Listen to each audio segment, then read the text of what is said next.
এমনি সময় হযরত উমর রাদিয়াল্লাহু তাআলা আনহু সর্বপ্রথম ওনার বোনকে হাত দিয়ে মারা শুরু করেছেন, এরপর পা দিয়ে মারা শুরু করছেন। মারতে মারতে একটা পর্যায়ে রক্তাক্ত হইয়া উম্মে জামিলা মাটিতে পড়ে গেছেন। এমনি সময় মাটিতে পড়ে উম্মে জামিলা হযরত উমরের দিকে তাকাইয়া বলেন, ভাই ওমর, তুমি যেই মায়ের দুধ খেয়ে বড় হয়েছো, আমিও সেই মায়ের দুধ খেয়ে বড় হয়েছি। যদি আর একটু নির্যাতন চালাও, তুমি যদি 10টা দাও, আমি একটা হলেও দিতে পারবো। উমর কিন্তু আস্তে আস্তে নরম হয়ে আসছে। উমর বলতেছে, আচ্ছা উম্মে জামিলা, তুই কি পড়ছিলি? আমি ঘরে প্রবেশ করার সময় শুনলাম, এটা কি পড়ছিলি? আমাকে একটু দেখা না, আমাকে কেউ একটু দেখানো যাবে? উম্মে জামিলা বলতেছেন, ভাই ওমর, আপনাকে দেখানো যাবে না, কারণ হলো আপনি নাপাক। আপনি কি পাক? আপনি নাপাক। যদি দেখতে হয় তাহলে আপনাকে আগে পবিত্র হওয়া লাগবে। কি হওয়া লাগবে? পবিত্র হওয়া লাগে। আগে পবিত্র হওয়া লাগবে। গোসল করে আসো। হযরত উমর গিয়ে গোসল করে পবিত্র হয়ে আসলেন। আসার পর যখন কোরআন শরীফ সামনে খুলে দিলেন, এমন সময় হযরত উমর লক্ষ্য করে দেখেন, হযরত উমরের চোখের মধ্যে পড়ে গেছে সূরা তাহার একটা আয়াত, ইন্নানি আনাল্লাহ লা ইলাহা ইল্লা ফা'বুদনি ওয়া আকিমুস সালাতা লিযিকর। ও উমর, আল্লাহ ছাড়া কোনো মাবুদ নাই। হযরত উমর পড়তেছেন, আশহাদু আল্লা ইলাহা ইল্লাল্লাহ।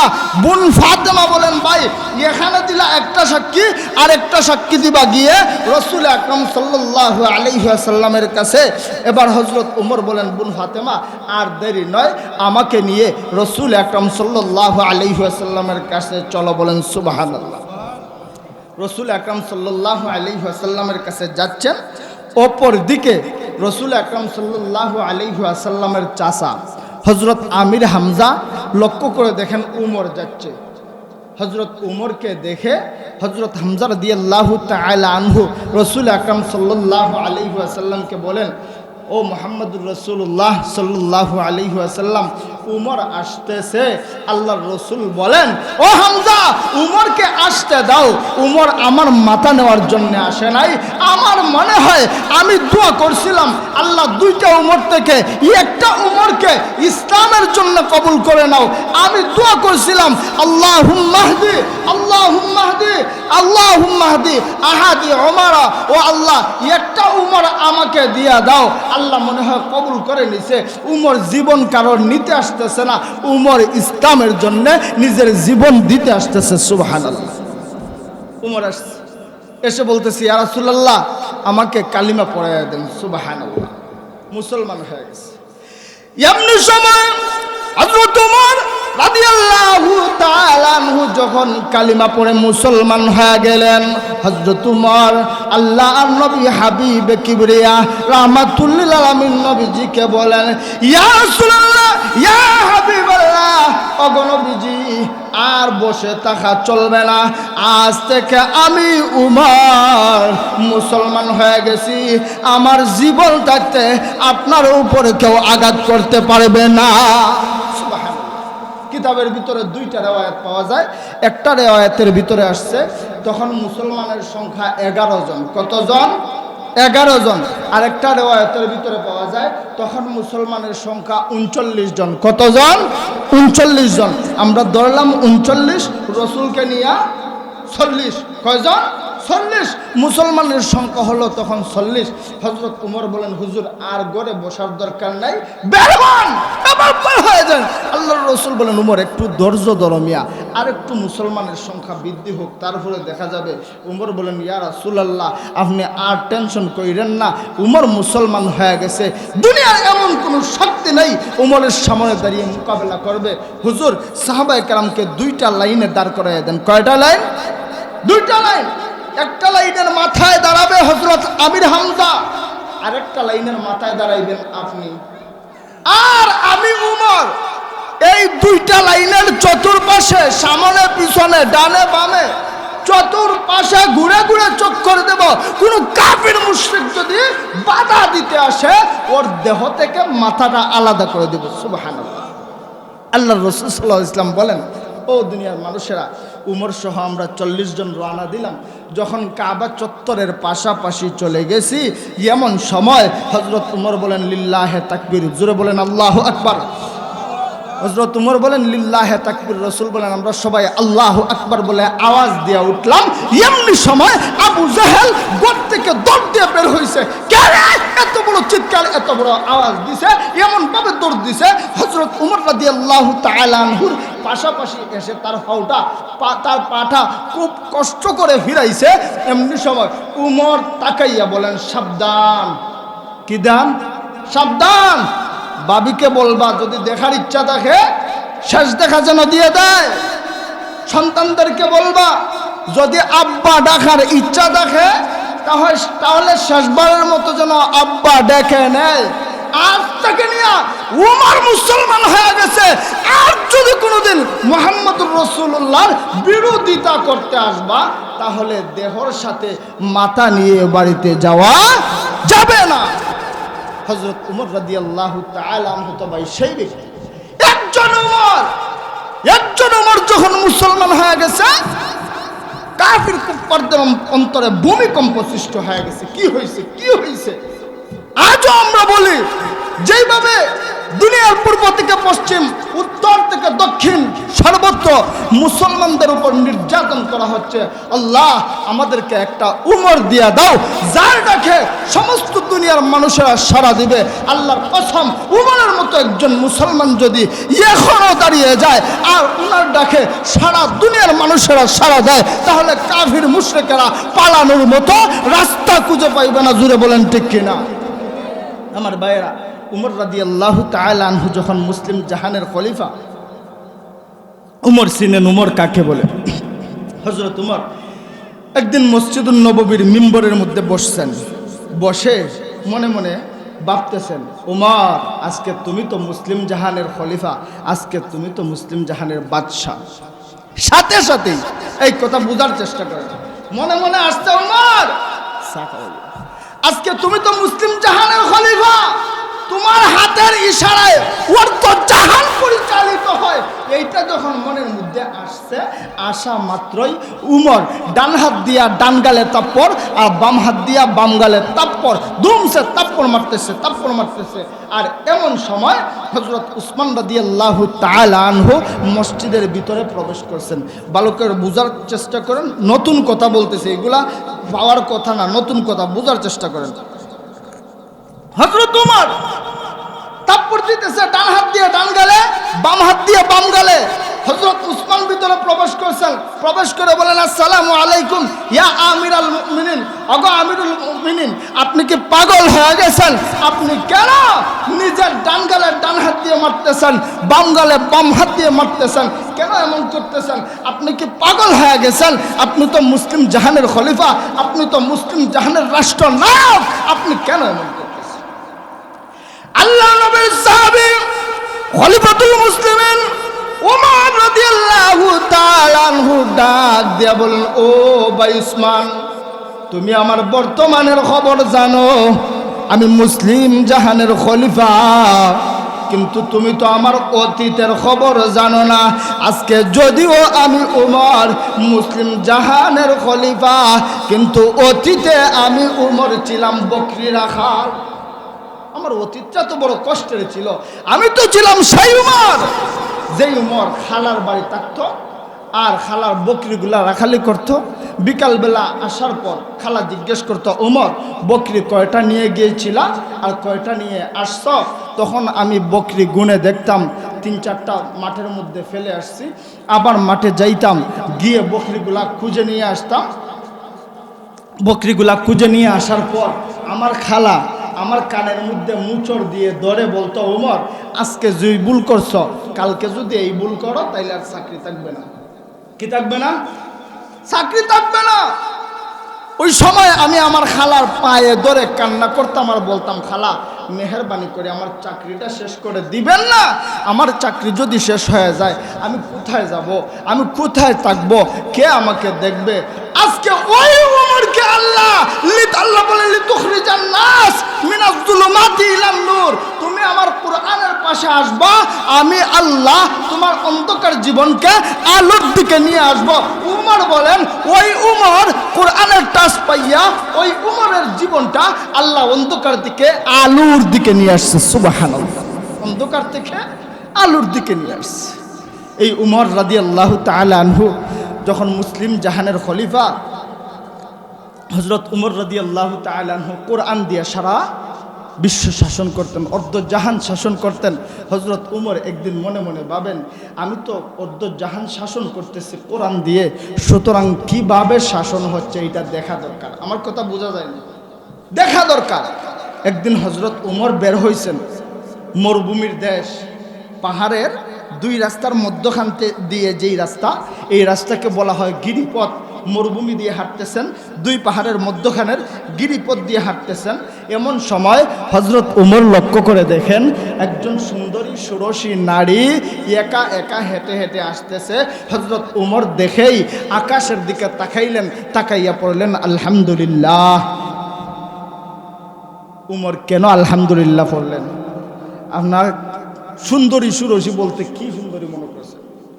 এই যে বর্তমানে নর্তকিয়া সুন্দরী, বেহায়া সুন্দরী, পর্দা নাই, ফেট ফেট দেখাইয়া চলাফেরা করে, এইরকম সুন্দরী মনে করছেন? না না, এই সুন্দরী না। যদি কোরআনের শাসিত দেশ হতো তাহলে বেহায়া যেই সমস্ত মেয়েরা বেপরদাভাবে চলাফেরা করে ওরা বিশ্ব সুন্দরী নয়, ওরা বিশ্ব বেহায়া হয়ে যেত। আর যেই সমস্ত নারীরা আপাদমস্তক পা থেকে মাথা পর্যন্ত ডেকে পর্দা করে চলাফেরা করে, ওই মেয়েটা যদি পাতিলের তালার মতো কালো হয় তবুও ওই নারীটাই হলো বিশ্ব সুন্দরী।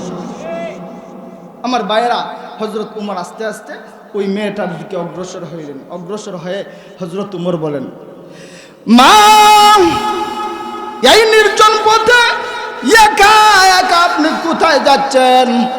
আপনার সামনেও কেউ নাই, পিছনেও কেউ নাই। এমন সময় ওই পর্দানিশী সুন্দরী ষোড়শী নারী ডাক দিয়া বলে, পথিক, তুমি কি খলিফাতুল মুসলিমিন উমরকে চিনো? তুমি যদি খলিফাতুল মুসলিমিন উমরকে চিনতে তাহলে এমন বেসাইজা কথা বলতে পারতে না। ও পথিক, তুমি খলিফাতুল মুসলিমিন উমরকে কি চিনো? ওমর অর্ধ জাহান পবিত্র কোরআনুল কারীম দিয়ে শাসন করে। আর যখন কোনো দেশ কোরআনুল কারীমের শাসন হবে, কোরআনকে সংবিধান বানাইয়া কোরআনের মাধ্যমে শাসন করা হবে, সেই দেশে পূর্ব থেকে পশ্চিম, উত্তর থেকে দক্ষিণ 18 বছরের যুবতী থেকে নিয়ে 80 বছরের বৃদ্ধা পর্যন্ত চলাফেরা করবে, বিন্দু মাত্র ভয় লাগবে না। কার সাথে কথা বলে? উমরের সাথে, কিন্তু চিনে না। বলতেছে যেই বেসাইজা কথা বলছেন আপনি উমরে চিনেন। এবার উমর পথিক বেশে বলতেছেন, মা, আপনি যেইভাবে হাঁটতেছেন, আপনার হাঁটার গতি দেখে মনে হয় আপনি খুব দুঃখী একজন মানুষ, আপনার ভিতরে খুব কষ্ট আছে, আমাকে একটু বলবেন আপনার ভিতরে কষ্ট কি? মেয়েটা ডাক দেয়া বলে, পথিক, তোমাকে কেন বলবো? আমি হযরত উমরকে আজকে 1 দিন না 2 দিন না 6 দিন পর্যন্ত খুঁজতেছি। আমি যদি উমরকে পাই তবে আমার মনের কষ্টটা উমরকে খুলে বলবো। আল্লাহ নবীর সাহাবী খলিফাতুল মুসলিমিন উমর ডাক দিয়ে বলেন, মা, তুমি কি খলিফাতুল মুসলিমিন উমরকে চিনো? মেয়েটা ডাক দিয়া বলে, পথিক, না না না, আমি খলিফাতুল মুসলিমিন উমরকে চিনি না। খলিফাতুল মুসলিমিন উমর ডাক, আপনার সামনেও কোনো পুলিশ নাই, পিছনেও কোনো পুলিশ নাই, ডানেও কোনো পুলিশ নাই, বামেও কোনো পুলিশ নাই, কোনো প্রোটেকশন ছাড়া এই মরুভূমির মধ্যে একা একা সুরের মতো কেন হাঁটেন? একটা সানসাও সাথে নাই? আপনার কি অন্তরে কোনো ভয় নাই? একটা সানসাও লগে নাই? আল্লাহ নবীর সাহাবী খলিফাতুল মুসলিমিন উমর ডাক দিয়া বলেন, ও মা, ওয়ালা রাব্বিহিম ইয়াতাওয়াক্কালুন। মাগো, আমার সামনে কোনো মানুষ নাই, পিছনে কোনো মানুষ নাই, এটা ঠিক, কিন্তু আমার সাথে আছেন আমার আল্লাহ। আল্লাহ রাব্বুল আলামিন ওয়া মাইয়াতাওয়াক্কাল আলাল্লাহ ফাহুয়া হাসবুহু। ও দুনিয়ার মানুষেরা, যেই সমস্ত মানুষেরা আমি আল্লাহ রাব্বুল ইজ্জত ওয়াল জালালের উপর ভরসা করবে, আমি আল্লাহ তার জান মাল সব কিছুর জন্য আমি আল্লাহ ঘোষণা দিলাম আমি নিজে জিম্মাদার হয়ে যাব। আল্লাহ কোরআনে বলছে, ভাই এটা আমার কথা না, আল্লাহ বলে ওয়া মাইয়াতাওয়াক্কাল আলাল্লাহ ফাহুয়া হাসবুহু। ও মানুষ, তুমি আমার উপর ভরসা করো, তোমার সবকিছুর জিম্মাদারি আমি নিব। কে নিব? আমি নিব। জোরে কোন সুবহানাল্লাহ। এবার আল্লাহর নবীর সাহাবী হযরত ওমর বলেন, মাগো তুমি এই জায়গায় ঘোরাফেরা করছো কেন? উমরকে তো পাইতে গেলে বাসভবনে যাওয়ার কথা, রাজ সিংহাসনে যাওয়ার কথা, সংসদে যাওয়ার কথা, কিন্তু এখানে কেন ঘোরাফেরা করছিলা? ওই মহিলা ডাক দিয়া বলে, খলিফাতুল মুসলিমিন ওমর, তাহলে শুনেন, আমি এটা জানি যখন কোন রাষ্ট্র কোরআন দিয়ে পরিচালনা করা হয় তখন ওই রাষ্ট্রে গরিব মানুষেরা রাষ্ট্র প্রধানদেরকে, বড় লোকদেরকে, কোটিপতিদেরকে, শিল্পপতিদেরকে খুঁজতে হয় না, বরং রাষ্ট্র প্রধান, কোটিপতি, শিল্পপতিরা গরিবদেরকে খুঁজে পড়ায়। আজকে আমরা কাদের কাছে ঘুরি? বড় লোকদের কাছে ঘুরি না? এমপি, মন্ত্রী, চেয়ারম্যান, মেম্বারের কাছে ঘুরি না? যদি কোরআনের শাসন হতো তাহলে আমরা ঘুরতে হতো না। মেম্বার, চেয়ারম্যান, এমপি, মন্ত্রীরা প্রত্যেকটা এলাকায় এলাকায় ঘুরে ঘুরে দেখতো কোন মানুষগুলা কষ্টে আছে, কোন মানুষগুলা দুঃখে আছে, ঘুরে ঘুরে দেখতো। এটাই তো ভাই কোরআনের শাসন। আজকে কোরআনের শাসন নাই, এই জন্য দুনিয়াতে শান্তি নাই। আর যতদিন পর্যন্ত কোরআনের শাসন আসবে না ততদিন পর্যন্ত এই দুনিয়াতে শান্তির আশা করা যায় না। ভাই, খলিফাতুল মুসলিমিন উমরের সময়ে এক ব্যক্তি যাকাতের টাকা দিবে। কিসের টাকা? আজকে তো বড় লোকের বাড়ি ফকিরে গিয়ে দরজায় টুকা দেয়, আল্লাহর রাস্তে কিছু দেন গো ভাই। কয় মাফ করো, মাফ করো। ফকিরে মনে মনে কয়, শালা শালা তুই তো আমার থেকে আর বড় ফকির, তুই আমার কাছে মাফ চাস, তুই তো আমার চেয়ে বড় ফকির। খলিফাতুল মুসলিমিন উমরের যুগে এক ব্যক্তি যাকাতের টাকা দিবে, ঘুরে বেড়ায় শহরের অলিতে গলিতে, গ্রামে গঞ্জে, কোথাও ঘুরে, গরিব পায় না। শেষ পর্যন্ত গেছে মরুভূমিতে। ভাবছে মনে হয় মরুভূমিতে গেলে কোনো গরিব পাওয়া যাবে, এই জায়গায় গিয়েও কোনো গরিব খুঁজে পায় না। শেষ পর্যন্ত টাকার বস্তাটা মাথার নিচে দিয়া এই বস্তারে বালিশ বানাইয়া গেছে ঘুমাইয়া। কি করছে? ঘুমিয়ে গেছে। আরেক ব্যক্তি, উনিও এক বস্তা টাকা নিয়ে পড়ছে মুসিবতে, গরিব পায় না, দিব কাকে? 3 দিন পর্যন্ত ঘুরতে ঘুরতে শেষে গেছে মরুভূমিতে, গিয়ে দেখে একটা লোক একটা বস্তা মাথার নিচে দিয়ে ঘুমাইয়া আছে, মনে মনে পড়ে আলহামদুলিল্লাহ। আর ওই লোকটার পাশে গিয়ে বলে আসসালামু আলাইকুম। লোকটা মাথা উঠাইয়া ওই লোককে দেখে উনিও পড়ে আলহামদুলিল্লাহ। এখন যে আগে সালাম দিছে উনি বলতেছে, ভাই আপনাকে আমি সালাম দিলাম, আপনি দিবেন সালামের উত্তর, কিন্তু আলহামদুলিল্লাহ পড়তেছেন কেন? বলে, ভাই আর বলো না, আজকে 7 দিন পর্যন্ত কোনো গরিব খুঁজে পাই না, এই টাকার বস্তাও দিতে পারি না, তোমাকে দেখে মনে হলো আজকে মনে হয় এই বিপদ থেকে মুক্তি পাইব, আপনি নেন বস্তাটা আর আমার মুক্তি দেন। উনি বলতেছে, ভাই আপনি আছেন 7 দিন ধরে আর আমি আছি 3 দিন ধরে। কেন পাইনি? কারণ কোরআনের শাসন আছে। বড় লোকেরা গরিবদেরকে খুঁজে বেড়ায়, আর আজকে কোরআনের শাসন নাই, এই জন্য অসহায় গরিব মানুষেরা বড় লোকদের ধারে ধারে খুঁজে বেড়ায়। তো বলতেছিলাম, মেয়ের কথা মনে আছে? হযরত উমর বলেন, মাগো আমি হইলাম হযরত উমর, এবার বলো তোমার মনে কি কষ্ট, তোমার মনে কি দুঃখ। এমনি সময় আল্লাহর বান্দা ওই পর্দানিশী মহিলা ডাক দিয়ে বলে, গো খলিফাতুল মুসলিমিন উমর, আমি এমন এক দুর্ভাগা মহিলা, আমি রোম সম্রাটের জেলখানায় দীর্ঘ 12 বছর বন্দী ছিলাম। কয় বছর? 12 বছর। আগো খলিফাতুল মুসলিমিন উমর, আমি 6 বছর বয়সে ইসলাম ধর্ম গ্রহণ করেছি। 6 বছর বয়সে ইসলাম ধর্ম গ্রহণ করার পর দীর্ঘ 12 বছর পর্যন্ত রোম সম্রাটের জেলখানায় বন্দি থেকে ঈমানের পরীক্ষা দিয়েছি। আপনি যখন রোম রাজ্য দখল করলেন, আপনি কোরআনের শাসন কায়েম করলেন, কোরআনের শাসন প্রতিষ্ঠা করলেন। আপনি ঘোষণা দিলেন কোনো জেলখানায় কোনো আসামি থাকতে হবে না, জেলখানা খুলে দাও। যখন কোনো রাষ্ট্র কোরআন দ্বারা শাসন করা হবে, জেলখানার প্রয়োজন হবে না। ওগো খলিফাতুল মুসলিমিন ওমর, রোম সম্রাটের জেলখানা খুলে দেওয়া হলো। এবার প্রত্যেকেই যার যার বাড়িতে পৌঁছে গেছে। ইয়া আমিরুল মুমিনিন, কিন্তু আমি এমন এক দুর্ভাগা অসহায় মেয়ে, আমি কোথায় যাব? আমি কার কাছে যাব? আমার আব্বা কাফের, আমার আম্মা কাফের, আমার দাদা কাফের, আমার দাদি কাফের, আমার নানা কাফের, আমার নানি কাফের। ওগো আমিরুল মুমিনিন, আমার যাবার মতো কোনো জায়গা নাই, আমি আপনার কাছে একটু আশ্রয় চাই। হযরত ওমর একটা মুচকি হাসি দিলেন, দিয়ে বলতেছেন, আমি তোমাকে আশ্রয় দিতে পারবো না। মেয়েটা বলতেছে, হুজুর আমি আশ্রয় চাইলাম, আপনি মুচকি হাসি দিয়ে বলতেছেন আশ্রয় দিতে পারবেন না, কারণটা কি? খলিফাতুল মুসলিমিন ওমর বলেন, মাগো, ইসলাম কাউকে আশ্রয় দেয় না, ইসলাম তার প্রত্যেকটা জনগণকে অধিকার বুঝাইয়া দেয়। চিল্লায় কোন সুবহানাল্লাহ। কি বুঝাইয়া দেয়? অধিকার বুঝাইয়া দেয়। মেয়েটা বলতেছে, হুজুর তাহলে এই মুহূর্তে আমার কি অধিকার আছে? আমাকে ইসলাম কি অধিকার দিয়েছে? খলিফাতুল মুসলিমিন ওমর বলেন, মাগো, এই মুহূর্তে তোমাকে ইসলাম একটা অধিকার দিছে। তোমার বয়স কত? মেয়েটা বলতেছে, আমার বয়স হচ্ছে 18 বছর। কত বছর? 18 বছর। সুতরাং 18 বছরের একজন যৌবনা নারীকে ইসলাম সর্বপ্রথম অধিকার দিয়েছে একটা ভালো ছেলের সাথে বিবাহ বন্ধনে আবদ্ধ হওয়া। সাথে সাথে হযরত উমর বলেন, আমার কাছে একটা ছেলের সন্ধান আছে। ছেলেটার নাম আব্দুল্লাহ, বাবার নাম উমর।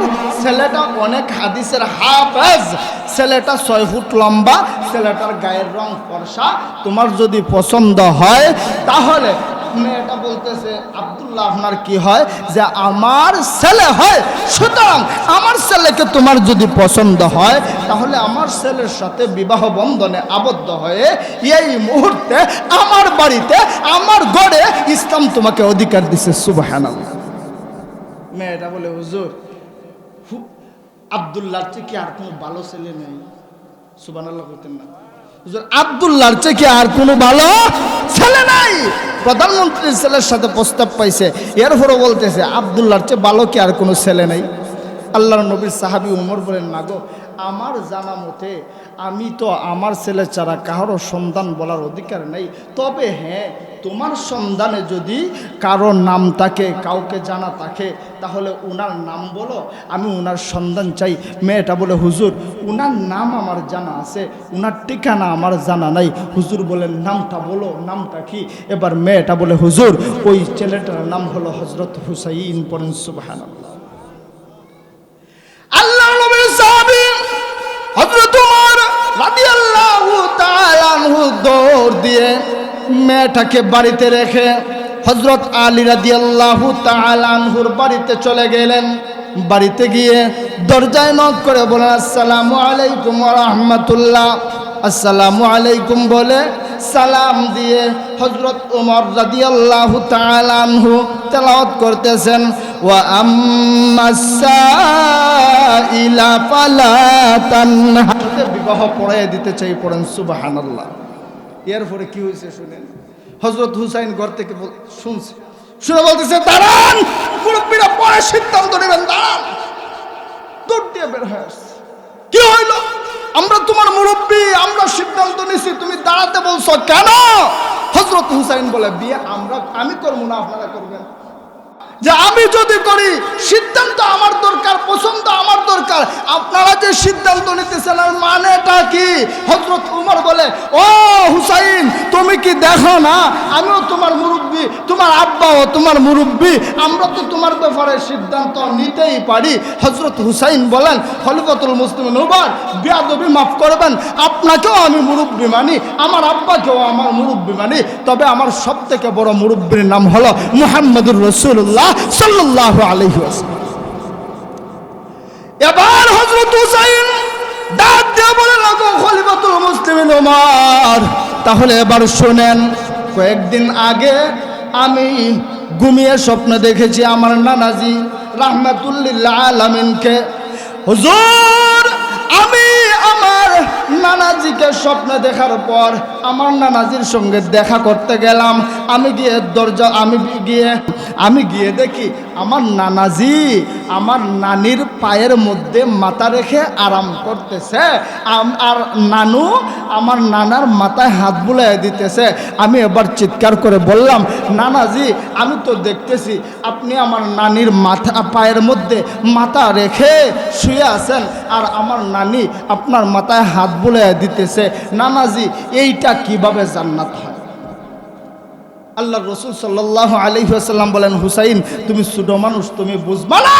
তোমার নানির মতো বউ যদি কারো হয়, তাহলে যদি এই ঘরটা ভাঙ্গা ঘর হয়, এই ঘরটা ভাঙ্গা ঘর থাকে না, ওই ঘরটা জান্নাত হয়ে যায়। হযরত হুসাইন এবার বলে, আব্বা আমি আমার নানাজির বউয়ের মতো বউ, আমার নানির মতো একটা বউ চাই। আব্বা আপনি তো আমার আম্মা ফাতেমাকে বিয়ে করছেন, আমার আম্মা আপনার কেমন বউ ছিল? আমার মাকে আপনি যেই রকম বউ পাইছিলেন, আমি ওই রকম একটা বউ চাই। এরপরে বলতেছেন হযরত ওমর, শুনেন আমি এমন মেয়েকে বিয়ে করতে চাই যেই মেয়ে আমার 3টা প্রশ্নের জবাব দিতে পারবে। কয়টা প্রশ্নের? 3টা প্রশ্নের জবাব দিতে পারবে। হযরত উমর রাদিয়াল্লাহু তাআলা আনহু হযরত আলীকে বলেন, আলী প্রশ্নের জবাব তোমার জানা আছেনি? আলী বলেন, ভাই আল্লাহর দোহাই লাগে, আমার জীবনে কোনোদিন এই কথা শুনি নাই, এখন মাত্র শুনলাম। যদিও রাসূল বলছেন আলা মাদিনাতুল ইলম ওয়া আলীউন বাবুহা, আমি নবী হইলাম ইলমের শহর আর আমার আলী হলো ওই ইলমের দরজা, কিন্তু আল্লাহর দোহাই লাগে এই প্রশ্নের কথা আমি আর জীবনে শুনছি না, এই প্রথম শুনছি। হযরত উমর বলেন, হুসাইন প্রশ্নটাকে একটু আউট করা যায়? হযরত হুসাইন বলেন, উমর বেয়াদবি মাফ করবেন, ওই মেয়ে ছাড়া কারো কাছে এই প্রশ্ন আমি আউট করব না। হযরত উমর কাঁদতে কাঁদতে বাড়িতে চলে গেছে। বাড়িতে গিয়ে কাঁদতেছে আর বলতেছে, মাগো তুই আমার ছেলে আব্দুল্লাহরে বিয়ে কর, হুসাইনরে বিয়ে করার দরকার নেই। মেয়েটা বলতেছে, খলিফাতুল মুসলিমিন উমর এটা কি বলতেছেন? আমি আপনাকে একটা সংবাদ জানিয়ে দিতে চাই, স্বামী হিসাবে আমি হযরত হুসাইনকে চাই, হুসাইন ছাড়া দুনিয়ার কোনো ছেলে আমার দরকার নেই। আল্লাহর নবীর সাহাবী খলিফাতুল মুসলিমিন ওমর রাদিয়াল্লাহু তাআলা আনহু বলেন, মা শুনো, হযরত হুসাইন শর্ত দিয়েছে 3টা প্রশ্নের জবাব যেই মেয়ে দিতে পারবে সেই মেয়ে ছাড়া অন্য কোনো মেয়েকে বিয়ে করবে না। এমনি সময় মেয়েটা ডাক দিয়ে বলে, গো খলিফাতুল মুসলিমিন ওমর পরিমাণ ঈমানের পরীক্ষা দিয়েছে, আমার বিশ্বাস মেয়েটা জবাব দিতে পারবে, চলো তারিখ করি। তারিখ করছে, তারিখ করে বসছেন। বসার সময় এক সাইডে হযরত হাসান, হযরত হুসাইন, এক সাইডে হযরত উমর, আর এক সাইডে হযরত আলী, মধ্যখানে হযরত হুসাইন, আর ওনাদের মধ্যখানে দিয়েছেন একটা পর্দা, পর্দার আড়ালে হচ্ছে ওই মেয়েটা। এখন বলেন পর্দাটা দিছে কেন? আল্লাহ বলেন, ওয়াকারনা ফি বুয়ুতিকুন্না ওয়ালা তাবাররাজনা তাবাররুজাল জাহিলিয়াতিল উলা। ও মহিলা, তোমরা জাহিলি যুগের মহিলাদের মতো চলাফেরা করো না, তোমরা পর্দার সাথে জীবন যাপন করো। অথচ বাংলাদেশের একজন বেহায়া বেশ্যা মহিলা মমতাজ বলে শরীয়তের মোল্লা চোখ করলা কানা, শরীয়তের মোল্লা চোখ করলা কানা, মনের পর্দা বড় পর্দা, বাইরের পর্দা লাগে না। তেতুল হুজুর বুঝলো না, বলেন নাউজুবিল্লাহ। অথচ আল্লাহ বলছে পর্দা করতেই হবে, আইকামে জাহিলিয়াতের মতো চলাফেরা করো না। পর্দা দিয়ে দিচ্ছে। পর্দা দেওয়ার পর এবার হযরত হুসাইন রাদিয়াল্লাহু তাআলা আনহু দাঁড়াইছেন, দাঁড়াইয়া বলতেছে, যদিও তুমি দেখো পর্দার অপর পাশে তুমি একা, আর পর্দার এক পাশে আমি, আমার এক পাশে আমার আব্বা, অপর পাশে হযরত উমর। অথচ তুমি এটা জানো না আমি আজকে বড় একা হয়ে গেছি। যদিও মুরব্বীরা আমার পাশে বসা, মুরব্বীরা পাশে বসছে আমার, আর মুরব্বীরা মনে মনে পক্ষ নিছে তোমার। বসছে আমার পাশে ঠিকই, কিন্তু পক্ষটা নিছে তোমার, আমার পক্ষ নেয় নাই। হযরত উমর বলেন প্রশ্ন শুরু করো, বুঝার চেষ্টা করবেন। ও ভাই যারা বিয়ে করছেন না, বুঝার চেষ্টা করেন, কেমন সুন্দর কথা। এক নাম্বার প্রশ্ন হযরত হুসাইন শুরু করছে, তুমি আমার মা ফাতেমাকে চিনো? মেয়েটা পর্দার আড়াল থেকে বলে আমি চিনি। সুবহানাল্লাহ বলবেন, আমি চিনি। হযরত আলী রাদিয়াল্লাহু তাআলা আনহু চক্ষু দিয়ে জর্জর করে পানি ফালাইতেছেন আর মনে মনে বলতেছেন, মারে তুই আমার স্ত্রী ফাতেমাকে কি করে চিনবি? আমি স্বামী হইয়া আমি আমার স্ত্রী ফাতেমাকে চিনতে পারলাম না।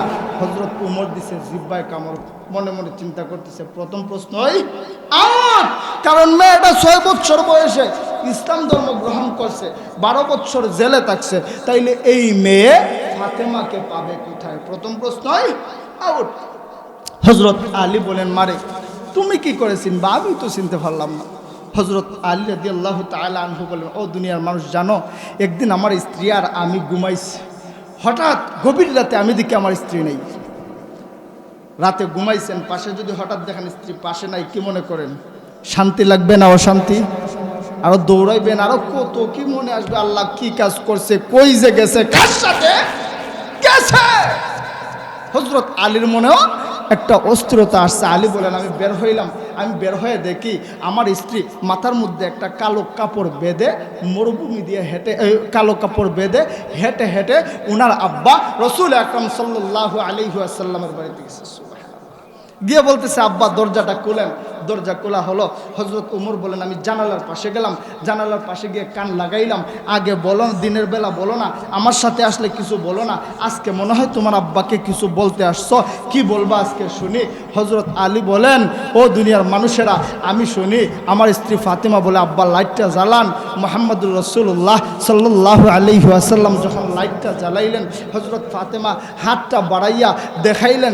দেখানোর পরে রসুল বলেন, আমি হাত দেখে লক্ষ্য করে দেখি আমার মেয়ের হাত আছে ঠিকই, কিন্তু আমার মেয়ের হাতের চামড়া নাই। আল্লাহর নবী রাহমাতুল্লাহ আলাইহি বলেন, মা তোমার হাত আছে কিন্তু হাতের চামড়া নাই, ঘটনাটা কি? হযরত ফাতিমা বলেন, আব্বা গো, আমাদের বিয়ের সময় আপনি রুটি বানানোর জন্য যেই চাক্কিটা দিয়েছিলেন, এইটা ঘুরাইতে ঘুরাইতে আমার হাতের খাল চলে গেছে। আব্বা আজকে 3 দিন হয় আমাদের ঘরে কোনো খাবার নাই, একটু রুটি দিয়া একটু আটা দিয়া সহযোগিতা করবেন নি? এমনি সময় আল্লাহর নবী রাহমাতুল্লিল আলামিন নবীজি আল্লাহ রাব্বুল আলামিনকে ডাক দিয়ে বলে, প্রভু দুনিয়ার কত কোটিপতির ছেলে, শিল্পপতির ছেলে, বড় বড় লাখপতির ছেলেরা আমার মেয়ে ফাতিমার জন্য প্রস্তাব দিয়েছে, আল্লাহ তুমি দাও নাই, একটা গরিব আলীর জন্য তুমি গটকালি করলা। আমার মেয়ে তো কষ্ট করতেছে। ফাতেমা বের হয়ে চলে যায়। হযরত আলী বলেন, আমি লক্ষ্য করে দেখি রসুল ডাকেন, ফাতেমা দাঁড়াও। হযরত ফাতেমা বলেন, আব্বা আমি আমার স্বামীর সম্পর্কে আপনাকে বিচার দিতে আসি নাই, আমি হাত দেখাইলাম আর একটু সাহায্য চাইলাম, আর আপনি আমার আল্লাহর কাছে আমার স্বামীর বিরুদ্ধে বিচার দিলেন, সুতরাং আপনার সাহায্য আমার প্রয়োজন নাই। সুবহানাল্লাহ, আপনার সাহায্য আমার প্রয়োজন নাই। হযরত আলী বলেন, ও দুনিয়ার মানুষ, আমার স্ত্রী কেমন পর্দাশীল ছিল জানো? আমার স্ত্রী ইন্তেকালের পর আমি রাতের বেলায় দাফন করছি। দাফন করার কিছু সময়ের ভিতরে আমি দেখি আমার স্ত্রীর কবর নাই। সুবহানাল্লাহ। আল্লাহর নবীর সাহাবী হযরত আলী বলেন, রে দুনিয়ার মানুষেরা, দাফন করার কিছুক্ষণ পরে আমি লক্ষ্য করে দেখি আমার স্ত্রী ফাতিমার কবর নাই। আমি চিন্তায় পড়ে গেলাম, আমার ফাতেমার কবর গেল কোথায়? পুরাতন কয়েকটা কবর আমার চোখের সামনে দেখা যায়। এমনি সময় আমি শুনি কে যেন আমাকে লক্ষ্য করে বলে, ও আলী, চিন্তা করার দরকার নাই, আমার ফাতিমা এত পর্দাশীল ছিল, আমি আল্লাহ কিয়ামত পর্যন্ত মানুষের চোখের আড়ালে আমার ফাতিমার কবরকে পর্দা করে দিলাম। এখনো পর্যন্ত যারা আরবে গেছেন এবং যাবেন, কোথাও হযরত ফাতেমার কবর খুঁজে পাইবেন না।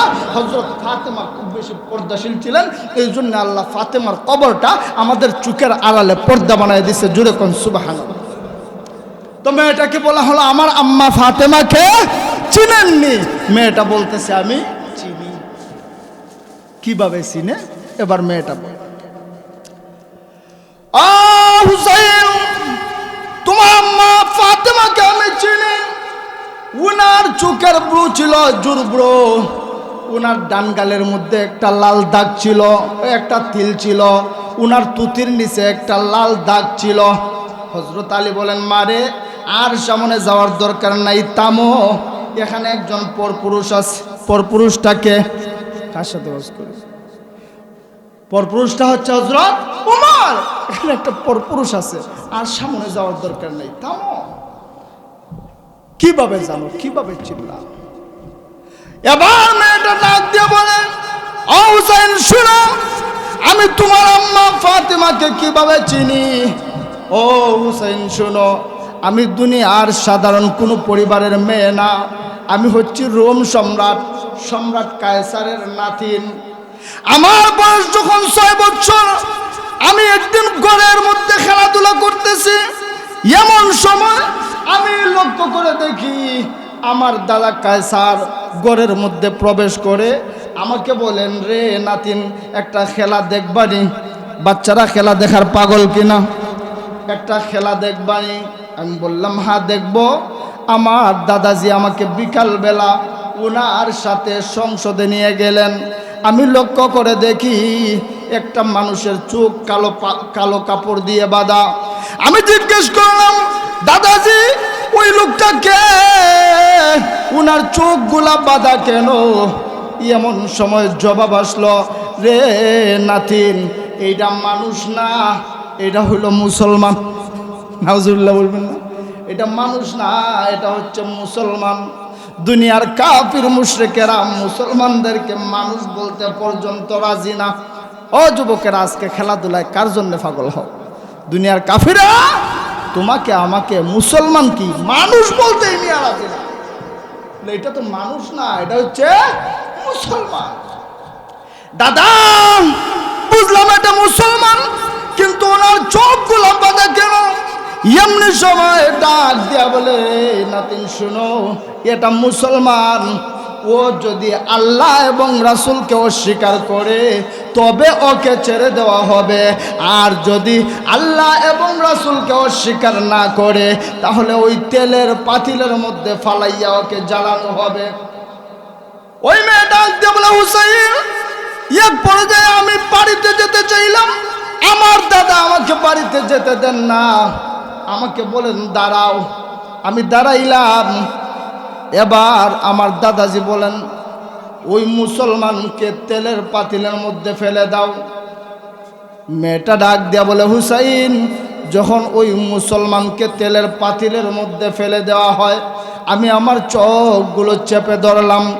এমনি সময় আমি লক্ষ্য করে দেখি ওই লোকটা তেলাওয়াত করে, ওয়ালা তাকুলু লিমান ইউকতালু ফি সাবিলিল্লাহি আমওয়াত বাল আহইয়াউ ওয়ালাকিন লা তাশউরুন। সুবহানাল্লাহ। অর্থ হলো, ও দুনিয়ার মানুষেরা, ওয়ালা তাকুলু লিমান ইউকতালু ফি সাবিলিল্লাহি আমওয়াত, দুনিয়ার মানুষেরা গো, যারা আল্লাহর জন্য জীবন দেয়, যারা কোরআনের জন্য জীবন দেয়, যারা ইসলামের জন্য জীবন দেয়, তোমরা এদেরকে মৃত বলবা না। আমি আল্লাহ বললাম বাল আহইয়া, এরা জীবিত। ওই লোকটা বুঝাতে চায়, রে মা, যদিও দেখো তোমার দাদা ওই তেলের পাতিলের মধ্যে ফালাইয়া আমাকে জ্বালাবে, আমি জ্বলব না। আমার আল্লাহ বলছেন দেহটা জ্বলবে আর আমি থাকবো জীবিত। সুবহানাল্লাহ। ওই মানুষটার কি অপরাধ ছিল? একটাই অপরাধ ছিল, ঈমান আনা। আল্লাহ বলে, ওয়ামা নাকামু মিনহুম ইল্লা আইয়ুমিনু বিল্লাহিল আজিজিল হামিদ। ও দুনিয়ার মানুষ, ওই লোকটার কোনো অপরাধ ছিল না, একটাই অপরাধ ছিল, কিদার? ঈমানদার। কিদার? ঈমানদার। ভাই, ঈমানের জন্য বিভিন্ন সময় বিভিন্ন পরীক্ষা দিতে হয়। আজকে উলামায়ে কেরাম, হযরত মাওলানা মামুনুল হক সাহেব দামাত বরকাতুহুম সহ অসংখ্য উলামায়ে কেরাম জেলের মধ্যে বন্দী আছেন। প্রকৃতপক্ষে ওনাদেরকে আল্লাহ ঈমানের পরীক্ষা নিতেছেন। সুবহানাল্লাহ। এটা আমাদের কথা না, এটা আল্লাহ কোরআনে নিজেই বলছে। وَلَنَبْلُوَنَّكُمْ بِشَيْءٍ مِّنَ الْخَوْفِ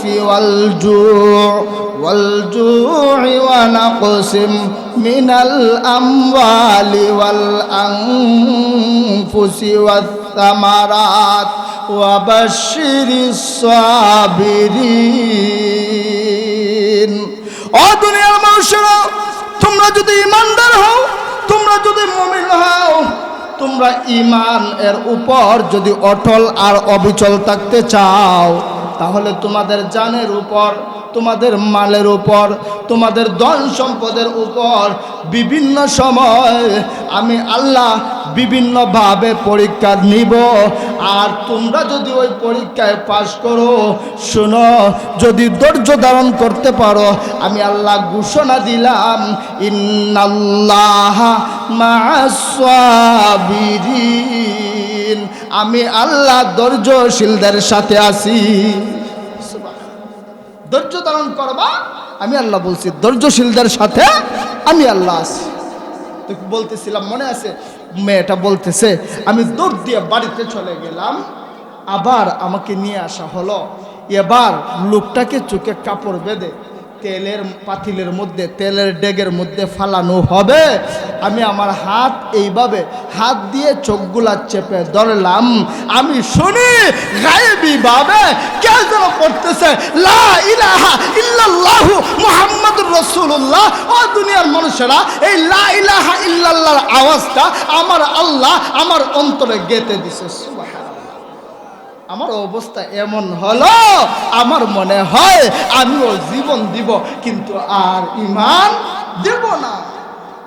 মেয়েটা বলতেছে, আমি দেখি আমার চোখের সামনে ওই লোকটাকে তেলের পাতিলের মধ্যে, তেলের ডেগের মধ্যে ছেড়ে দেওয়া হয়েছে। মেয়েটা লাগ দিয়ে বলে, দুনিয়ার মানুষেরা, ও হুসাইন শোনো, আল্লাহ রাব্বুল আলামিন যে ঘোষণা দিয়েছেন, ওয়ালা তাকুলু লিমান ইউকতালু ফি সাবিলিল্লাহি আমওয়াত বাল আহইয়াউ ওয়ালাকিন লা তাশউরুন। আল্লাহ রাব্বুল আলামিন যে বলেছেন, যারা কোরআনের জন্য জীবন দেয়, যারা ইসলামের জন্য জীবন দেয়, দুনিয়ার মানুষেরা গো, যদিও তোমরা প্রকৃতপক্ষে দেখো ওরা দুনিয়া থেকে মরে গেছে, ওরা মৃত্যুবরণ করেছে, আমি আল্লাহ বলছি ওরা মরে নাই, ওদের মৃত্যু হয় নাই, ওরা জীবিত। ও হুসাইন, এটা আমি আমার নিজের চোখে দেখেছি। আমি দেখলাম আমার দাদাজি যখন লোকজন দিয়া ওই মুসলমানকে তেলের আগুনের মধ্যে, আগুন দেওয়া ওই তেলের ডেগের মধ্যে, ডেগের পাতিলের মধ্যে ফেলে দিল, ফেলে দিতে দেরি, এমন সময় ওই পাতিল থেকে আমি লক্ষ্য করে দেখি একটা সবুজ পাখি উড়তে উড়তে আল্লাহর তৈরি জান্নাতে যেতে দেরি করে নাই। বলে আগুনের মধ্যে ফেলছে, ডেগের মধ্যে ফেলছে, আমি দেখি ওই ডেগ থেকে, ওই পাতিল থেকে একটা সবুজ পাখি উড়াল দিয়া জান্নাতে চলে গেছে। আমার আল্লাহ জান্নাতের গ্রান এবং জান্নাতকে আমার চোখের সামনে তুলে দিছে। সুবহানাল্লাহ। এবার আমিও দৌড়তে দৌড়তে বাড়িতে চলে গেলাম, এনে আর দাঁড়াইলাম না। বাড়িতে গিয়ে বললাম, মা, লা ইলাহা ইল্লাল্লাহ, বলো লা ইলাহা ইল্লাল্লাহ মুহাম্মাদুর রাসূলুল্লাহ, বলেন না লা ইলাহা ইল্লাল্লাহ মুহাম্মাদুর রাসূলুল্লাহ। আম্মা বলতেছে, মা তুমি জানো না, আজকেও তোমার দাদা এই লা ইলাহা ইল্লাল্লাহ পড়ার জন্য একজন মুসলমান ইমানদারকে তেলের পাতিলের মধ্যে ফালাইয়া পুরাইছে। সুতরাং তুমি যদি লা ইলাহা ইল্লাল্লাহ পড়ো, তোমাকেও আস্ত রাখবে না, তোমাকেও জীবন দিতে হবে। মেয়েটা বলে, তখন আমি ঘোষণা দিলাম, আমি জীবন দেব, কিন্তু আমার ঈমান দেব না। তখন আমাকে আমার দাদা কায়সার, আমার দাদা সম্রাট কায়সার, তখন আমি ওই 6 বছরের মেয়েকে জেলখানায় বন্দি করে, আমি 6 বছর বয়সে জেলখানায় প্রবেশ করি। আর আজকে 18 বছর বয়স, দীর্ঘ 12 বছর পর্যন্ত আমাকে ঈমানের পরীক্ষা দিতে হয়েছে। দীর্ঘ 12 বছর আমি ঈমানের পরীক্ষা দিচ্ছি। হযরত হুসাইন বলে, এখানে আমার প্রশ্ন ছিল 2টা। 1 নম্বর প্রশ্ন ছিল আমার আম্মাকে চিনো কিনা, 2 নম্বর প্রশ্ন ছিল তুমি ইসলাম পাইলা কিভাবে? সুতরাং তোমার 1 নাম্বার এবং 2 নাম্বার প্রশ্ন আমি যতটা আশা করি নাই তার থেকেও কোটি কোটি গুণ প্রিয় হিসেবে পেয়েছি। এবার 3 নাম্বার প্রশ্ন হযরত উমর বলেন 3 নাম্বার প্রশ্ন করো। এবার 3 নাম্বার প্রশ্ন হযরত হুসাইন বলেন, ও মেয়ে, তুমি আমার সাথে বিবাহ বন্ধনে আবদ্ধ হয়ে বিয়ের পর তুমি আমার সাথে থাকবা। কথাটা কিন্তু সহজ, কথাটা সহজ। হযরত উমর এবং হযরত আলী মনে মনে ভাবেন, এত কঠিন কঠিন প্রশ্নের জবাব দিয়ে দিছে, এটা তো কোনো বিষয়ই না, এটা তো স্বাভাবিক। বিয়ে হলে স্ত্রী কার সাথে থাকে? স্বামীর সাথে থাকে। এমনি সময় ওই মহিলা পর্দার আড়াল থেকে চোখের পানি জর্জর করে ফেলে ডাক দিয়ে বলে, ও মুরব্বীরা, আপনারা যেইভাবে স্বাভাবিকভাবে নিয়েছেন হযরত হুসাইন এভাবে স্বাভাবিকভাবে বলে নাই। ও হুসাইন শুনো, হযরত আইয়ুব আলাইহিস সালামের অনেক স্ত্রী ছিল, কিন্তু আইয়ুব আলাইহিস সালামের অসুস্থতার সময়, বিপদের সময় একমাত্র রহিমা ব্যতীত আর কেউ পাশে ছিল না। ও হুসাইন শুনো, হযরত আইয়ুব আলাইহিস সালামের কাছে শেষ পর্যন্ত অসুস্থতার সময় যেইভাবে রহিমা ছিল, বিবাহ বন্ধনে আবদ্ধ হওয়ার পর থেকে নিয়ে মৃত্যুর আগ পর্যন্ত আমিও তোমার সাথে ওইভাবে থাকব। হযরত উমর এবার বলেন যে এখন আর আমার এই মেয়েকে বিয়ে করতে আপত্তি নাই। হযরত উমর তো ভাই তার নাম, যিনি সংসদে বসে নাক ডেকে চলাফেরা করে নাই, যিনি চলাফেরা করতে গিয়ে সামসা নিয়ে চলাফেরা করে নাই, রাজশাহীভাবে চলাফেরা করে নাই। হযরত উমর রাদিয়াল্লাহু তাআলা আনহু 33 লক্ষ বর্গ মাইল শাসন করছে। হযরত উমর মনে করেন আজকে বড়ুইরি গ্রাম হাঁটছে, কালকে গুনই গ্রাম হাঁটছে, পরশু বানিয়াসং গ্রাম হাঁটছে, দিনের বেলা একটু সময় ঘুমাইছে, জোহরের পরে রাতের বেলা এশারের নামাজ পড়ে একটু সময় ঘুমাইছে।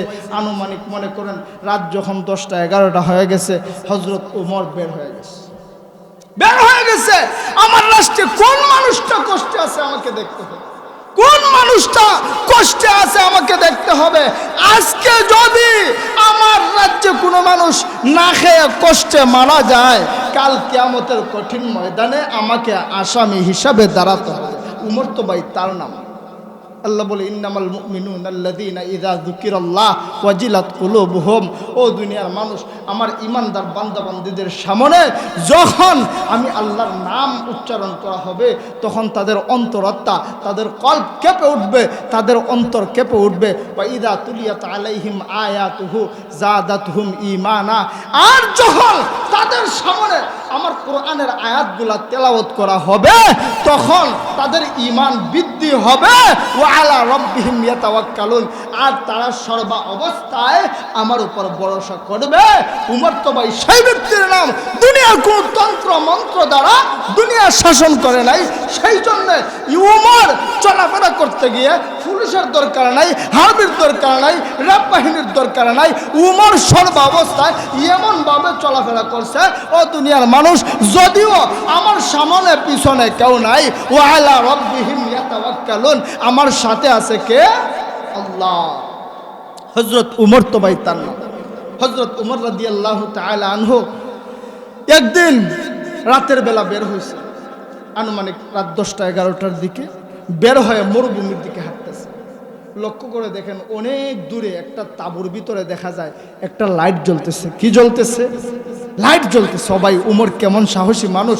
আল্লাহর রাসূল সাল্লাল্লাহু আলাইহি ওয়াসাল্লাম বলেন, ও সাহাবীরা, আমি একদিন লক্ষ্য করে দেখি, আসরের নামাজ পড়ে আমি বের হয়েছি, আমি লক্ষ্য করে দেখি আমি যাচ্ছি একদিক থেকে, শয়তান আসছে আরেক দিক থেকে। আমি মনে মনে বড় খুশি, আজকে শয়তানরে পাইছি, জিজ্ঞেস করব, ভাই তুমি কেন আমার উম্মতকে সমস্যা করো, কেন ডিস্টার্ব করো? আল্লাহ রসুল বলেন, মোটামুটি কাছাকাছি হয়ে গেছি, এমন সময় আমি লক্ষ্য করে দেখি শয়তান জুতা মোজা ফালাইয়া রাস্তা বাদ দিয়া জমি দিয়া দৌড়াইতেছে আর বাতাস চাচ্ছে। আল্লাহ রসুল বলেন, আস্তাগফিরুল্লাহ, এটা ঘটনা কি? দেখলাম সুন্দর আসতেছে, তার সাথে কথা বলবো, তাকে জিজ্ঞেস করব কেন আমার উম্মতকে সমস্যা করে, কেন আমার উম্মতকে ডিস্টার্ব করে, কেন আমার উম্মতকে জ্বালায়। কিন্তু এখন দেখা যায় সে রাস্তা ছেড়ে দিয়া জুতা মোজা ফালাইয়া জমি দিয়া দৌড়াইতেছে। ঘটনাটা কি? আল্লাহ রসুল বলেন, আমি মাথা ঘুরাইয়া পিছন দিকে তাকাইয়া দেখি আমার উমর আসতেছে। উমরকে এত ভয় পাইত। আল্লাহ রসুল বলেন, আমার আর বুঝতে বাকি নাই, আমার উমরকে দেখে বুঝি তুমি এইভাবে পড়াইছো। আমার ভাইরা লক্ষ্য করুন, হজরত উমর রাতের বেলা বের হয়েছেন। হজরত উমর যখন বের হয়েছেন, দেখেন দূরে তাঁবুর মধ্যে লাইট জ্বলতেছে। কি জ্বলতেছে? লাইট জ্বলতেছে। উমর আস্তে আস্তে সামনে অগ্রসর হইলেন, মোটামুটি তাঁবুর পাশাপাশি চলে গেছেন। গিয়ে দেখেন তাঁবুর একটা কিনারা চেরা, আর হজরত উমর ওই চেরা জায়গা দিয়ে তাকাইয়া লক্ষ্য করে দেখেন দুইটা বাচ্চা কান্না করতেছে, আর একটা মহিলা একটা পাতিলের মধ্যে পাথর দিয়া একটা কাঠি দিয়া লাড়াচাড়া করতেছে, আর বাচ্চাদেরকে বলতেছে আরেকটু অপেক্ষা করো, আরেকটু অপেক্ষা করো, রান্নাটা হয়ে গেলেই তোমাকে খাওয়াইয়া দিই। আল্লাহ নবীর সাহাবী খলিফাতুল মুসলিমিন উমর রাদিয়াল্লাহু তাআলা আনহু এমনি সময় দরজার সামনে গিয়ে বলেন, আসসালামু আলাইকুম। সালাম দিয়ে হযরত উমর ডাক দিয়ে বলেন, মা মেহেরবানি করে দরজাটা খুলেন, আমি একটু ভিতরে আসতে চাই। এমনি সময় ওই মহিলা তাঁবুর ভিতর থেকে চোখের পানি ফালাইয়া কান্দে আর বলে, কে তুমি? জানি না, আমাকে মা বলে ডাকবা না, আমি মা হওয়ার যোগ্য না, আমি মা হওয়ার যোগ্যতা রাখি না। আমি আজকে একদিন না, 2 দিন না, একাধারে 3 দিন পর্যন্ত আমার 2টা সন্তানের মুখে খাবার তুলে দিতে পারি না। আমি যদি মা হইতাম তাহলে এমন অবস্থা হতো না। তুমি আমাকে মা বলে ডাকতেছ, তোমার পরিচয় জানি না, তুমি মা বলে ডাকছ। আমার ঘরে কোনো খাবার নাই, যদি খাবার থাকতো আমি তোমাকে দিতাম। হযরত উমর বলেন, মা আমি খাওয়ার জন্য ডাকি নাই, আমাকে খাবার দিতে হবে না, মেহেরবানি করে দরজাটা খুলেন, আমি একটু ভিতরে আসতে চাই। হযরত উমর বলেন, আমি ভিতরে প্রবেশ করলাম, আমি লক্ষ্য করে দেখি 2টা বাচ্চা কান্না করতেছে, আর মহিলাটা পাথরগুলা কাঠি দিয়ে নাড়তেছে। আমি জিজ্ঞেস করলাম, মা গো কেন এমন করতেছেন? মহিলাটা ডাক দিয়া বলে, বাবা রে, আমার ঘরে আজকে 3 দিন পর্যন্ত খাবার নাই, আমি পাথরগুলা কাঠি দিয়ে নাড়তেছি, এই জন্য আমার সন্তানেরা খাবারের আশা নিয়ে নিয়ে এক পর্যায়ে ঘুমিয়ে যাবে আর কান্না করবে না। এবার হযরত উমর রাদিয়াল্লাহু তাআলা আনহু বলেন, মাগো তুমি কি খলিফাতুল মুসলিমিন উমরের খবর দিছো? মেয়েটা ডাক দেখো, উমরের কথা আর বলল না। উমরের মতো শাসক কেন আমাদের সমাজে হলো? কেন এমন শাসক আমার দেশে হলো? উমরের কথা বলবা না। মেয়েটা বলতেছে, মা আমি একটু আসি, আমাকে দরজাটা খুলে দেন। বের হয়ে গেছে, গিয়ে বাইতুল মালের পাহারাদার ছিলেন আসলাম। হযরত আসলাম রাদিয়াল্লাহু তাআলা আনহুকে বললেন, আসলাম আমাকে একটা আঠার বস্তা উঠাইয়া দাও। কি উঠাইয়া দাও? আঠার বস্তা উঠাইয়া দাও। আসলাম সহ আরো কয়েকজন দারোয়ান আসলেন, কয়েকজন প্রহরী আসলেন, এসে বললেন, খলিফাতুল মুসলিমিন ওমর, আমরা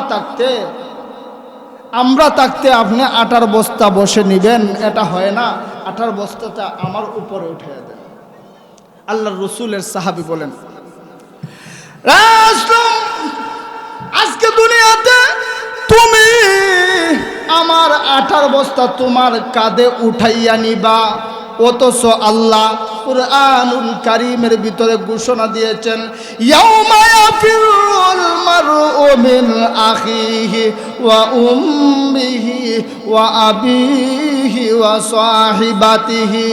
আল্লাহ ঘোষণা দিয়েছেন, দুনিয়ার মানুষেরা গো, কাল কিয়ামতের কঠিন ময়দানে তোমার আম্মা, তোমার আব্বা, তোমার ভাই বোন, তোমার সন্তান, তোমার বন্ধু বান্ধব কেউ কাজে আসবে না। আজকে তোমরা যে আমার পরিবর্তে আটার বস্তা তোমাদের কাঁধে উঠাইতে চাও, একটু বলো না, কাল কিয়ামতের কঠিন ময়দানে আমার গুনার বস্তাটা তোমাদের কাঁধে উঠাইবানি।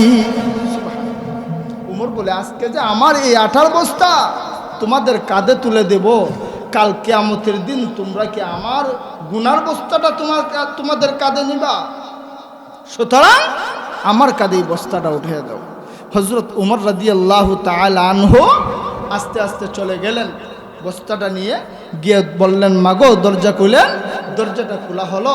হযরত উমর রাদিয়াল্লাহু তাআলা আনহু আটার বস্তাটা নামাইয়া দিলেন। নামাইয়া দিয়ে বলতেছেন, মাগো আটাগুলো নেন আর রুটিগুলা বানান। আপনি আটার কাইমা খান, আটা বানানোর জন্য কাইমা খান, আর আমি চুলায় বসলাম। চুলায় বসে হযরত উমর রুটি বানানোর জন্য আগুন দিলেন, লাকড়িতে দিয়া আগুন জ্বালাইলেন। সুবহানাল্লাহ। আলোচনাতে লম্বা করতাম, বুঝা করতাম জিকাই যাও, আন্দাজ তো লম্বা করলে দেব না। হযরত উমর রাদিয়াল্লাহু তাআলা আনহু রুটি বানানোর জন্য বসে গেছেন। মহিলাটা রুটি বলে বলে বেলান দিয়ে দিতেছে, হযরত উমর রুটি বানাইতেছে। আর রুটি বানানো যখন শেষ হয়ে গেছে বলতেছেন, মা আমি চলে যাই। মেয়েটা বলতেছে, ও পথিক, তোমাকে আমি চিনি না, এত কষ্ট করে আটাগুলা নিয়ে আসলা, রুটিগুলাও বানাইলা, সুতরাং নিজের হাতে আমার সন্তানগুলাকে যদি খাওয়াইয়া যাও তাহলে ওরা শান্তি পাবে। হযরত উমর রাদিয়াল্লাহু তাআলা আনহু রুটি খাওয়াইলেন। রুটি খাওয়ানোর পর মেয়েটা বলতেছে, অপথিক, তুমি একটু আগে কার কথা বলছিলা? উমরের কথা বলছিলা। উমরের মতো শাসক দরকার নাই, তোমার মতো একজন শাসক চাই। কেন উমর না হইয়া আমাদের শাসক তুমি হইলা না? তোমার মতো শাসক দরকার ছিল। হযরত উমর বলেন, মাগো আগামীকাল উমরের দরবারে যাইবা, উমরের দরবারে গেলে আমাকে পাইবা। পরের দিন ওই মহিলাটা হযরত উমর রাদিয়াল্লাহু তাআলা আনহুর সন্ধানে বের হয়ে গেছে। গিয়ে লক্ষ্য করে দেখে সাহাবায়ে কেরাম মসজিদুন নববীতে বসে আছেন। হযরত উমর রাদিয়াল্লাহু তাআলা আনহু মসজিদুন নববীর মিম্বরের মধ্যে বসে আলোচনা করতেছেন। মেয়েটা মসজিদের দিকে মাথাটা বাড়াইয়া একজন লোককে ডেকে বলে, ভাই, ওই যে একজন লোক মিম্বরে বসা দেখতে পাই, ওই লোকটাকে। এমনি সময় লোকটা ডাক দিয়ে বলে, ও মহিলা, তুমি জানো না ইনি হলেন খলিফাতুল মুসলিমিন উমর। যখন বলছে উনি খলিফাতুল মুসলিমিন উমর, এমনিতে মেয়ে জুতা মোজা ফলাই উঠে দিছে। আমি কালকে বলছি কি, আজকে যদি আমারে পায় তাইলে আমার অবস্থাটা হবে। এমনি সময় হযরত উমর রাদিয়াল্লাহু তাআলা আনহু মসজিদুন নববীর মিম্বর থেকে নজর করে দেখেন ওই মহিলাটা চলে যাচ্ছে। বললেন, হো ভাইরা, ওনাকে আটকাও। মহিলাটাকে আটকানো হলো। আটকানোর পরে হযরত উমর রাদিয়াল্লাহু তাআলা আনহু বলেন, মা, যত শাস্তি দিতে হয় আমাকে দুনিয়াতে দেন। আমার চাবুক আছে, আমার চাবুকটা আপনার হাতে দিতে চাই। আমাকে যত আঘাত করতে হয় করেন, আমাকে যত শাস্তি দিতে হয়। মানুষ মনে হয়, আরে বাবা, এমন এক অবস্থা হয়, মেম্বার চেয়ারম্যান যা পাইবেন বুডের সময়, এরপরে বাকি 5 বছর আর কোনো খবর নাই। এক ব্যক্তির বাড়িতে এক মেম্বার সাহেব বুটের সময় গেছে, গিয়া খুঁজে পাইছে শাশিরে। শাশা কই? বলে বাড়িতে নেই, বাজারে গেছে। উনি ঘুরতে ঘুরতে বাজারেও গেছে, গিয়া বলতেছে, আসসালামু আলাইকুম শাশা, আমি আপনার বাড়িতে গেছিলাম। এবার মুরব্বী কয়েছে, বাড়িটা বুঝতে পারছি কেনে গেছি, বুঝতে পারছি, বুটের দরকার তো, এই জন্য গেছিলাম, সমস্যা নাই, আসুক সময়। কিন্তু ইসলামী শাসন, উমরি শাসন, কোরআনের শাসন তো ভাই ওই শাসন বুটের সময় না, বরং সব সময় নেতা নেত্রীরা, লাখপতিরা, কোটিপতিরা, শিল্পপতিরা গরিব অসহায় মানুষদেরকে তালাশ করে বেড়াবে। আমার দেশে অসহায় মানুষ কোথায় আছে? আমার দেশে গরিব মানুষ কোথায় আছে? আমার দেশে কষ্টে থাকা মানুষটা কোথায় আছে? এটাই হচ্ছে কোরআনী শাসন। কোরআনী শাসন ছাড়া এই দুনিয়াতে জীবনেও শান্তি আসবে না। এদের অন্তরে সবসময় ভয় ছিল, আমি কি জবাব দিব আল্লাহ রাব্বুল আলামিনের কাছে। হযরত উমর রাদিয়াল্লাহু তাআলা আনহু, 9টা টাইম, আচ্ছা, হযরত উমর রাদিয়াল্লাহু তাআলা আনহু একদিন কলস নিয়ে গেছে পানি আনতে। কি আনতে? কথা হয় না, কি আনতে? পানি আনতে। পানি আনতে গেছেন, কলসটা নিছেন। কলসটা নিয়ে রওনা দিবেন, আসবেন বাড়িতে। অপর দিকে একজন জনগণ খলিফাতুল মুসলিমিন উমর রাদিয়াল্লাহু তাআলা আনহুর কাছে গেছে একটা বিচার নিয়ে। কি নিয়ে? বিশাল নিয়ে। লোকজনকে জিজ্ঞেস করে খলিফাতুল মুসলিমিন উমর কোথায়, আপনারা দেখছেন না? একজনে দেখায় দিছে যে হযরত উমর ওইদিকে পানি আনার জন্য গেছে। হযরত উমর রাদিয়াল্লাহু তাআলা আনহুর অনুসরণে লোকটা চলে গেছে মাঠের দিকে, গিয়ে দেখে হযরত উমর কুয়া থেকে পানি উঠাইতেছেন, পানির কলসটা হাতে নিছেন। এমন সময় লোকটা বলতেছে, আসসালামু আলাইকুম ইয়া আমিরুল মুমিনিন, ওগো আমিরুল মুমিনিন, আমি একটু দরকারে আপনার কাছে আসছিলাম, একটু মেহেরবানি করে বসে আমার দু একটা কথা শুনবেন।